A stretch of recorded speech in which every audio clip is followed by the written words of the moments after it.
Hello student, welcome to my channel thermal lecturer. आज का ये वीडियो क्लास 10 हिंदी के लिए सबसे ज्यादा इंपॉर्टेंट है। जितने भी स्टूडेंट 2023 बोर्ड एग्जाम में 16 फरवरी को हिंदी का पेपर देने वाले हैं, तो आज का ये वीडियो लास्ट तक जरूर देखना। ये हिंदी का एक वायरल पेपर है और यही पेपर आप लोगों को 16 फरवरी को हिंदी का पेपर देखने को मिलेगा। ठीक है, ये एक वायरल पेपर है और ये पेपर मैं आप लोगों को सोल्यूशन के साथ समझाऊंगा, क्योंकि 16 फरवरी को आपको यही पेपर देखने को मिलेगा हिंदी का। ठीक है, तो आपके पास पूर्णांक है 70 नंबर का और आप हिंदी का ये देखो, आपके पास 3 घंटे 15 मिनट का समय रहेगा और आपको 3 घंटा इस पेपर को सॉल्व करना है, 15 मिनट इस पूरे प्रश्न पत्र को पढ़ना है। ठीक है, कुछ सामान्य निर्देश भी दिए रहते हैं, उसको पढ़ना जरूरी होता है।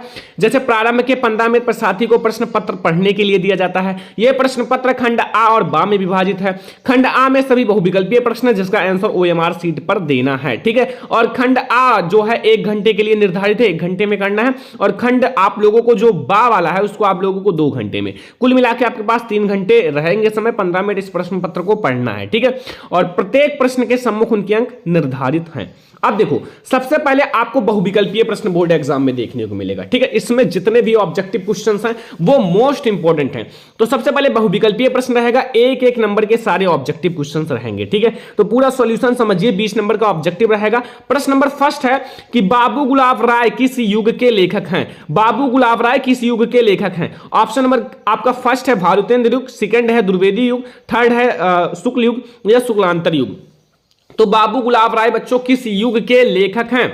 तो बाबू गुलाब राय जी हैं वो शुक्ल युग के लेखक हैं। किस युग के? शुक्ल युग के लेखक हैं। ऑप्शन नंबर थर्ड जो है बिल्कुल सही है। ठीक है, अगला क्वेश्चन आ जाओ। अगला क्वेश्चन, चिंतामणि किस विधा की रचना है?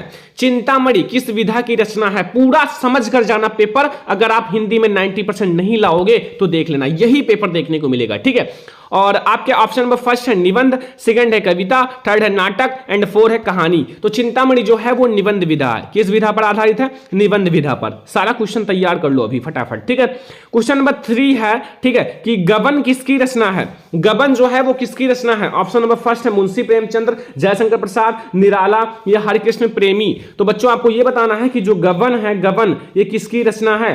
तो गबन जो है वो मुंशी प्रेमचंद्र जी की रचना है। किसकी रचना है? Munshi Premchandra. Option number first बिल्कुल सही है क्वेश्चन नंबर 3 का। क्वेश्चन नंबर 4 देखो कि शुक्ल युग की समय अवधि है। जो शुक्ल युग है उसकी समय अवधि कब से कब तक है? ऑप्शन नंबर फर्स्ट है 1936 से 1943 तक, सेकंड है 1919 से 1938 तक, 1900 से 1918, ये उपयुक्त में से कोई नहीं। तो बच्चों जो शुक्ल युग की कला अवधि है या समय सीमा जिसे आप लोग कह सकते हो, वो बच्चों 1919 तक है। ठीक है, 1919 से 1938। नीड़ का निर्माण फिर किस विधा की रचना है? नीड़ का निर्माण फिर किस विधा की रचना है? सारे ऑब्जेक्टिव हैं, ओएमआर सीट पर इन सब का आंसर देना है। ठीक है, तो जीवनी विधा, आत्मकथा विधा, साक्षात्कार या भेंटवार्ता या फिर रेखा चित्र विधा। तो बच्चों जो नीड़ का निर्माण है वो हमारा आत्मकथा विधा है। कौन सी विधा है? आत्मकथा। ऑप्शन नंबर सेकंड बिल्कुल सही है कि नीड़ का निर्माण जो है वो आत्मकथा विधा है। अगला क्वेश्चन, प्रिय प्रवास किस युग की रचना है? प्रिय प्रवास किस युग की रचना है? द्विवेदी युग, भारतेंद्र युग, प्रगतवादी युग, छायावादी युग। तो प्रिय प्रवास बच्चों, तो प्रिय प्रवास जो है वो द्विवेदी युग की रचना है, द्विवेदी युग की। ठीक है, द्विवेदी युग की रचना है, ध्यान रखना। प्रिय प्रवास जो है वो द्विवेदी युग की रचना है। मधुशाला किसकी रचना है? मधुशाला किसकी रचना है बच्चों? रामधारी सिंह दिनकर, हरिओध, हरिवंश राय बच्चन या सुमित्रानंदन पंत। तो बच्चों जो मधुशाला है, मधुशाला जो है वो हरिवंश राय बच्चन जी की रचना है। किसकी रचना है? हरिवंश राय बच्चन। ठीक है, अगला क्वेश्चन आ जाओ। भारत भारती किसकी रचना है? भारत भारती किसकी रचना है? सियाराम शरण गुप्त, मैथिली शरण गुप्त, जयशंकर प्रसाद, महादेवी वर्मा। भारत भारती किसकी रचना है? तो भारत भारती जो है वो मैथिली शरण गुप्त जी की रचना है। जितना क्वेश्चन इसमें है वायरल पेपर में, आप फटाफट तैयार कर लो। अगर आप लोग इन सारे को तैयार कर लिया ना तो आप लोग हिंदी में टॉप पर रहोगे। ठीक है, क्वेश्चन नंबर 8 आप लोगों को मैथिली शरण गुप्त। आधुनिक काल कब से कब तक है? आधुनिक काल कब से कब तक है? सन 1843 से अब तक, सन आप लोगों का 1643 से 1843 तक, 1918 से 1936 या 1936 से 1943। तो जो ये है आधुनिक काल वो 1843 से अब तक, कहीं कहीं 1850 भी लिखा रहता है। ठीक है, तो डिसमिस मत होना, सही है सब।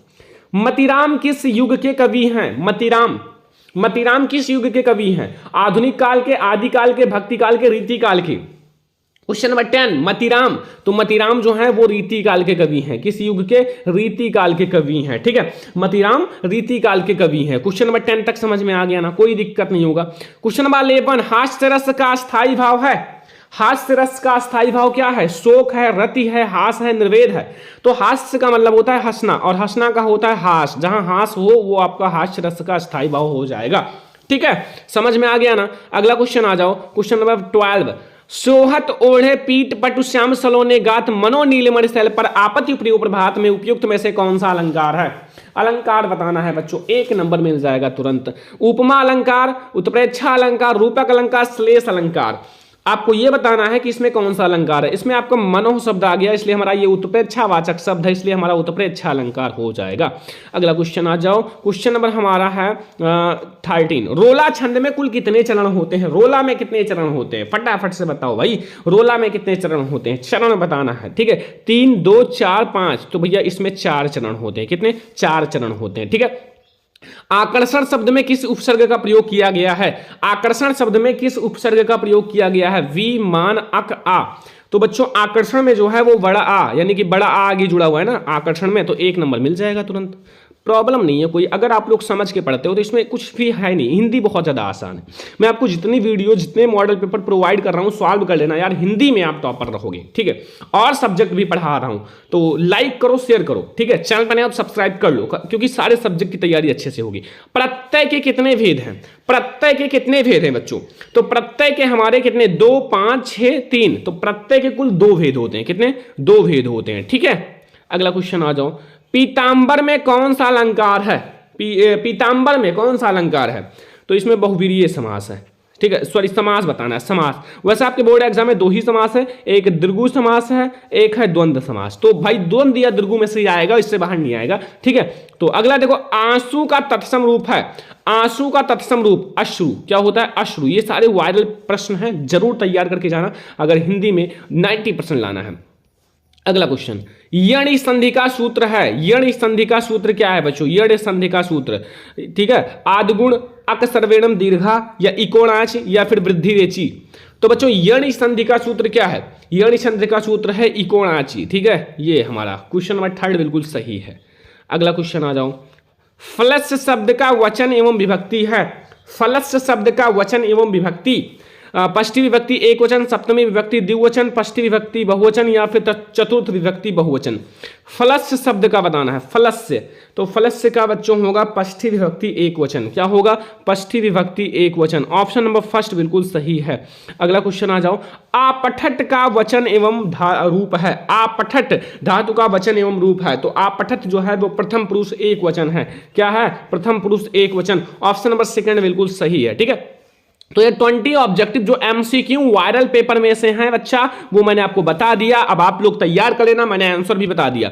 अब आगे आपके 50 नंबर के लिखने वाले प्रश्न होते हैं, जो आपको एक सुंदर सी कॉपी दी जाएगी, उसमें प्रश्नोत्तर संख्या डालना है, लिखना है। ठीक है, तो ये भी आपका अभी खल्लास हो जाएगा ट्रिक के साथ। देखो, वर्णात्मक प्रश्न खंड बा 6 नंबर का सबसे पहले आपको दिया जाएगा क्या? गद्यांश। ठीक है, निम्नलिखित गद्यांश पर आधारित 3 प्रश्नों का उत्तर देना। जैसे देखो, पहला लिखा हुआ, यह कोई बात नहीं है कि एक ही स्वभाव और रुचि के लोगों में मित्रता हो सकती है।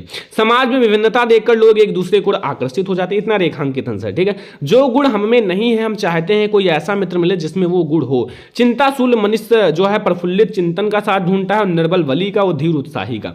उच्च आकांक्षा वाला चंद्रगुप्त युक्त उपाय के लिए चाणक्य का मुंह ताकता था, और नीति विराट अकबर जो है बहलाने के लिए बीरबल का मुंह ताकता था।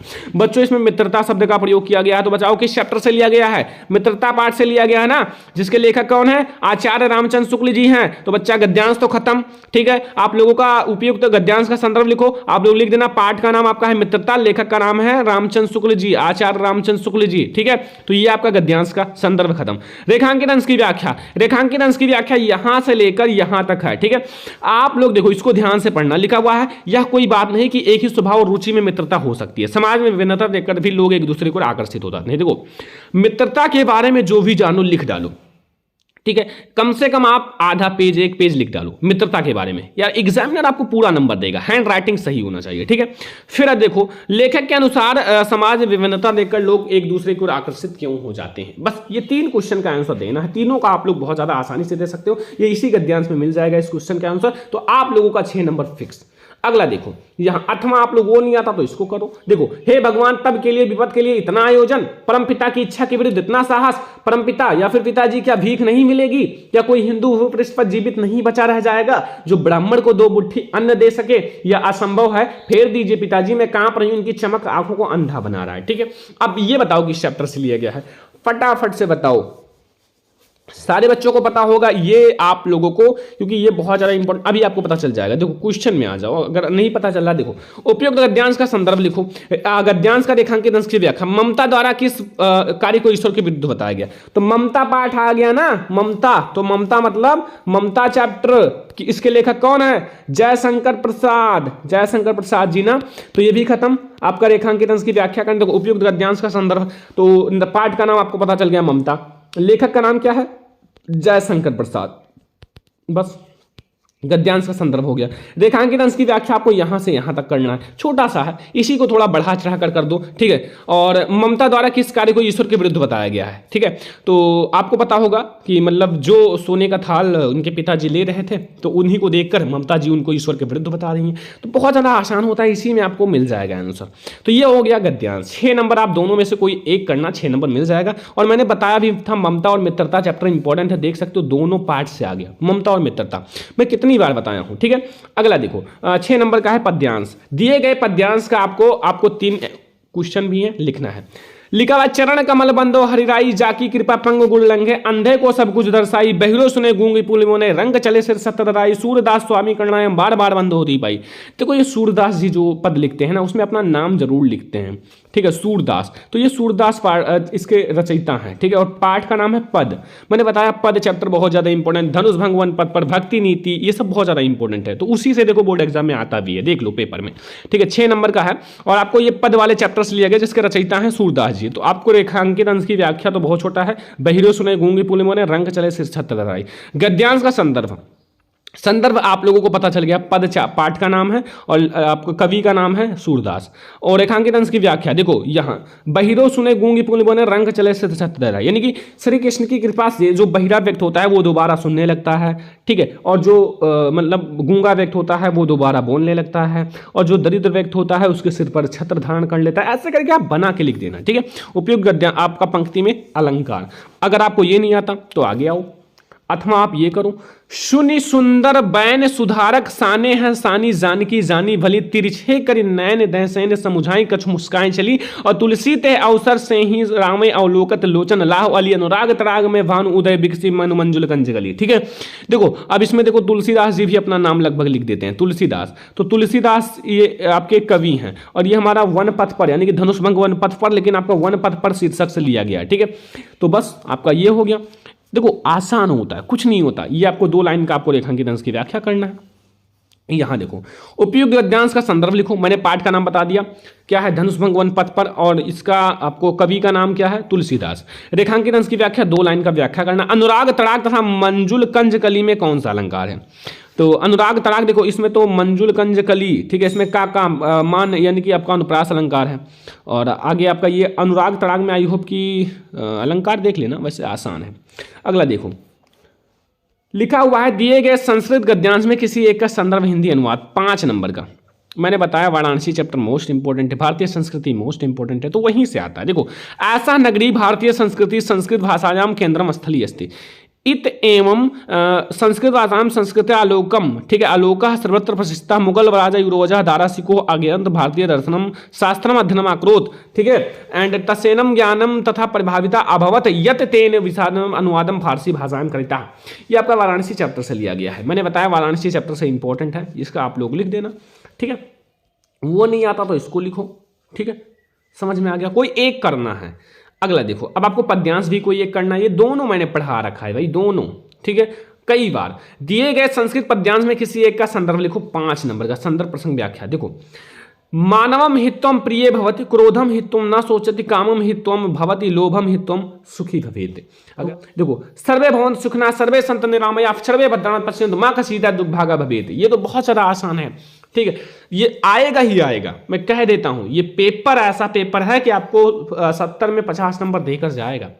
ठीक है, तो ये आप लोग कंप्लीट कर लेना, ये आपको समझ में आ गया, किसी एक को करना है।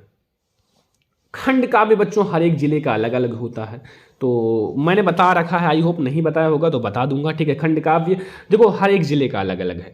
अब कई सारे जिले हैं, अब हर एक जिले का आप लोग अपने स्कूल टीचर से पूछ सकते हो, सर हमारे इधर कौन सा खंड काव्य आता है, आसान रहेगा, ठीक है, वो तुरंत बताएंगे। और अगर आप लोगों को ना समझ में आए तो आप लोग विद्या क्वेश्चन बैंक लेना, और खंड काव्य के नीचे जिला लिखा रहता है, किस जिले में कौन सा खंड काव्य आता है, तो फिर आप वहाँ से देख सकते हो। जैसे हम लोग हैं गोंडा जिले से, तो ज्योति जवाहर खंड काव्य हमारे इधर बिल्कुल फेमस है, यही आता है, ठीक है। तो ज्योति जवाहर खंड काव्य, तो ये आपका 5 क्वेश्चन, 5वां क्वेश्चन है, और 3 नंबर फिक्स हो गया, इसको तो कोई काट ही नहीं सकता ना, फिक्स है। अगला देखो, खंड काव्य तो आप लोगों को करना होगा। अब देखो आगे, दिए गए लेखकों में से किसी एक लेखक का जीवन परिचय लिखना है, जीवन परिचय तथा उनकी रचनाएं भी लिखना है। किसी एक लेखक का जीवन परिचय तथा उनकी रचनाएं, मैंने बताया था जयशंकर प्रसाद और आचार्य रामचंद्र शुक्ल सबसे ज्यादा इंपॉर्टेंट है, यही आएंगे ही आएंगे। तो आप लोगों को शायद पता होगा, मेरी वीडियोज देखे होंगे कि सर ने यही बताया था, ठीक है, कि आप लोग जयशंकर प्रसाद जी और आचार्य रामचंद्र शुक्ल दोनों का तैयार कर लेना।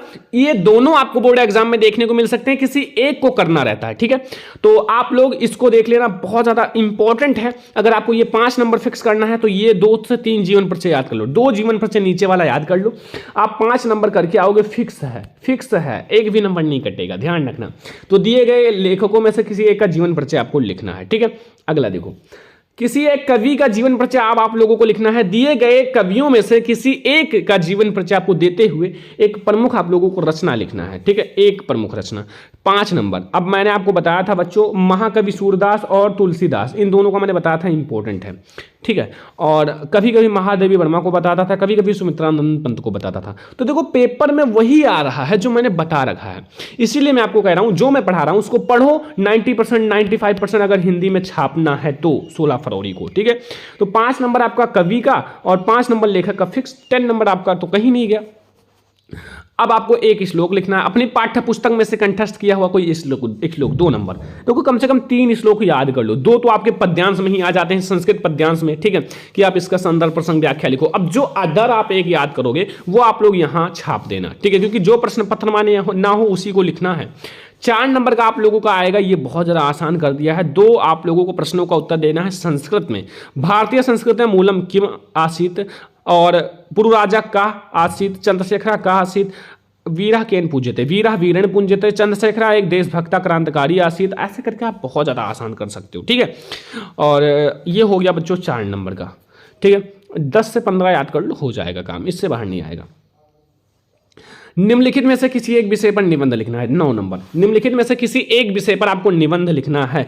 पर्यावरण संरक्षण के उपाय, आतंकवाद कारण तथा निवारण, जनसंख्या लाभ तथा नारी सशक्तिकरण, इस पर किसी एक पर लिखना है। अब इसमें से मैंने आपको इंपॉर्टेंट निबंध बता रखा है, वो तो आप लोग तैयार कर लेना। पर्यावरण आपके लिए इंपॉर्टेंट है, जनसंख्या वृद्धि, आतंकवाद कारण तथा निवारण, और भी 2-3 जो मैंने बता रखा है निबंध, वो तैयार कर लेना। यह है हमारा हिंदी का एक वायरल पेपर जो आप लोगों को 16 फरवरी को हिंदी के पेपर में देखने को मिलेगा। 16 फरवरी को हिंदी का पेपर, तो ये अगर आप लोग सॉल्यूशन समझ गए ना तो हिंदी का टॉपर आप लोग रहोगे, और पूरा आप लोग हिंदी में करके आओगे, एक भी नंबर छोड़कर नहीं आओगे, ठीक है। तो आज का ये वीडियो अगर आप लोगों को पसंद आया हो ना तो लाइक करना, शेयर करना, अगर चैनल पर ना सब्सक्राइब कर लेना। और ऐसे ही अगर आप लोगों को और भी सब्जेक्ट का मॉडल पेपर चाहिए, जो आप लोगों को वायरल पेपर चाहिए, तो कमेंट कर देना, मैं आप लोगों को जरूर दूंगा, ठीक है। तो आज के इस वीडियो को सारे बच्चे लाइक कर दो, शेयर कर दो, अगर चैनल पर ना सब्सक्राइब कर लो, ठीक है। हम लोग मिलेंगे ऐसे नेक्स्ट इंपॉर्टेंट वीडियो में, तब तक के लिए धन्यवाद।